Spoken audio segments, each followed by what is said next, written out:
what about ye? It is Sunday, the 11th of August 2024, which means it's not time for that. Instead, it is time for Heroes of the Week.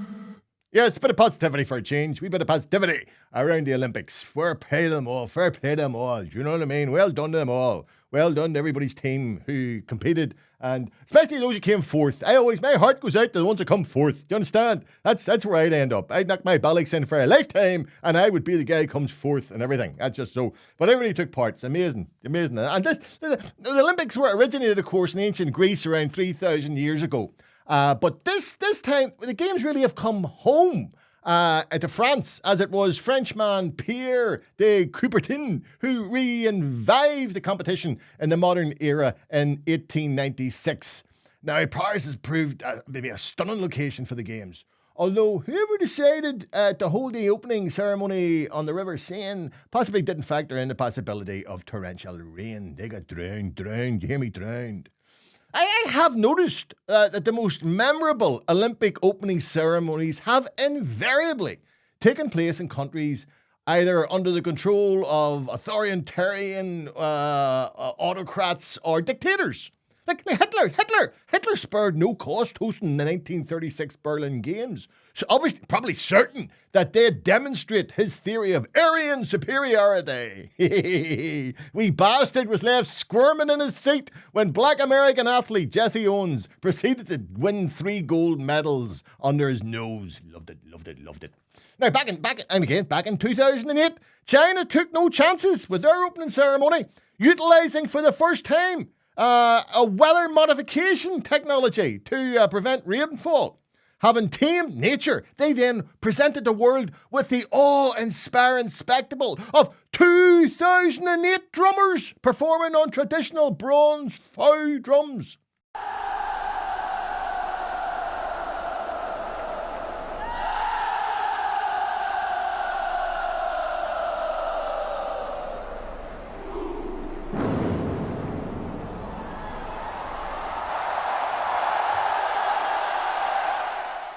They maintained complete harmony of both drumming and movement.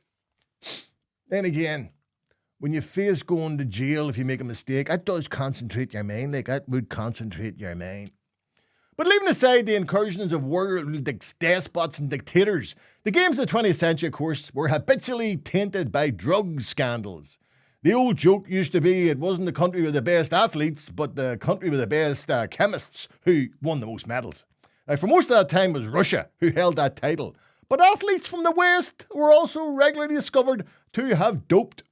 Probably the most famous example was the men's 100 metres final in Seoul in 1988, which saw Canadian sprinter Ben Johnson set a new world record of 9.79 seconds for the 100 metres, and he won the Olympic title. Now, both his physique and his jaundiced wee eyes made me suspect the child was abusing steroids, or he was roided up, as we used to call it when I competed as a powerlifter in my youth. 24 hours after his victory, I was proved right when he was stripped of his gold medal and had returned to Canada in disgrace, having failed a test for anabolic steroids.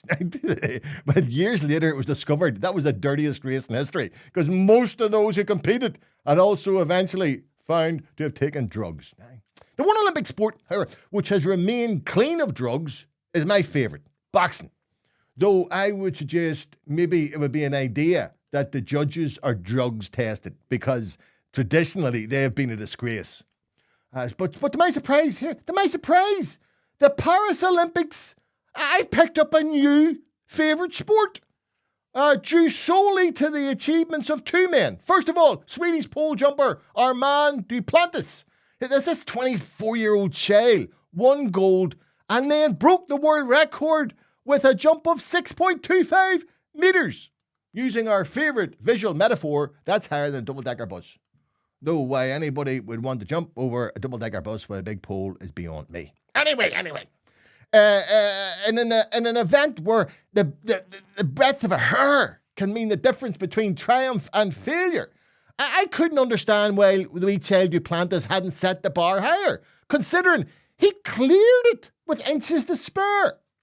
My confusion disappeared, however, upon learning that Armand is paid a cash bonus of between $30,000 to $100,000 by his sponsors every time he breaks the world record. It's unsurprising, therefore, that he's broken the world record on no less than 7 occasions since 2020, and it looks like he's got about another 7 in him. But anyway, fair play to you, son. Fair play to you. Thinking ahead. But for all the triumph, there was one wonderfully magnificent failure in the same event when French pole vaulter Anthony Amarati failed to qualify for the final due to, wait for it, an underwear failure. Yes, Anthony is one of God's favoured children, but he hadn't securely tucked away his blessings, leading him to dislodge the bar in a unique fashion.